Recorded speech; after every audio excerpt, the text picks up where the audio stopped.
అంశం I think Narendra గారు మేము మాట్లాడుకుంటాం.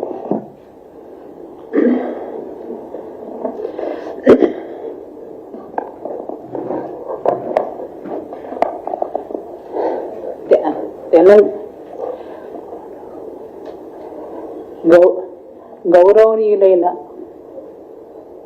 తెలంగాణ ముఖ్యమంత్రి రేవంత్ రెడ్డి గారికి మరియు డిఐజీ సివి ఆనంద్ గారికి మా హృదయపూర్వక కృతజ్ఞతతో పాటు నమస్కారాలు తెలియజేస్తున్నాం. దానితో పాటే ఏడీజీ ఇంట్ మరియు ఐజీ గారికి కూడా ప్రత్యేక కృతజ్ఞతలు తెలియజేస్తున్నాం.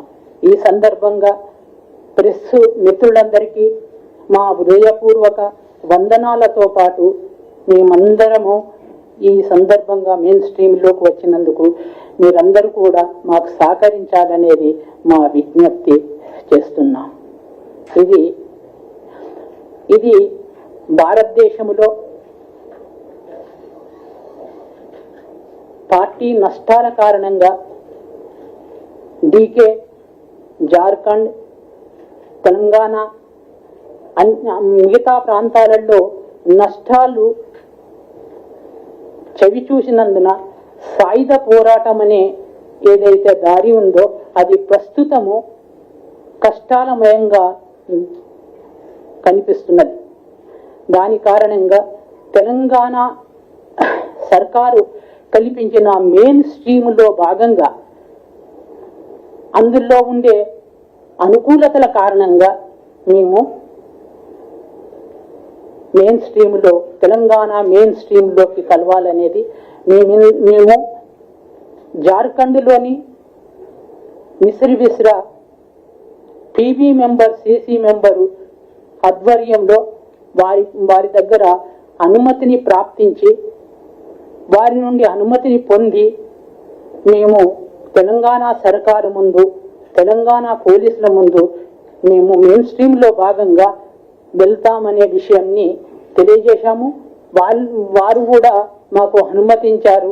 మీరు మీ ఆలోచన ఎలాగున్నా మీరు వెళ్ళవచ్చు, దానికి ఎలాంటి అభ్యంతరము లేదు అనేది అక్కడి పీబీ మెంబరు మిశ్రి విశ్రా తన అభిప్రాయాన్ని తెలియజేశారు. ఇది ప్రజలందరికీ మేము తెలియజేసేది ఏంటంటే ఈ సందర్భంగా ప్రజలందరికీ మా హృదయపూర్వక వందనాలతో పాటు పేద ప్రజలు తప్పకుండా ఏనాడో ఒకనాడు వాళ్ళ హక్కులను సాధించుకొని లీగల్ పద్ధతుల ద్వారా ఈ దేశానికి ఉపయోగపడతారనేది మా ఆశ.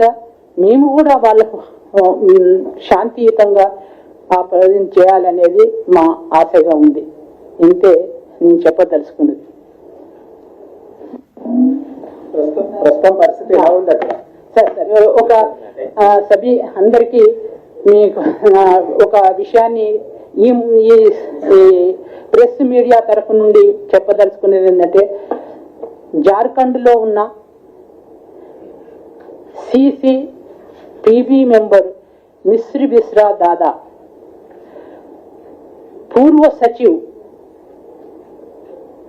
గణపతి గారికి మేము ఈ ప్రెస్ మూలకంగా తెలియజేసేది ఏంటంటే తెలంగాణ సర్కారు కల్పించిన అనేక సదుపాయాలు, దానితో పాటు దేశంలో ఉన్న పరిస్థితులు మనకు అనుకూలించని పరిస్థితుల కారణంగా వారు కూడా ఈ మెయిన్ స్ట్రీమ్లోకి వచ్చి చేరి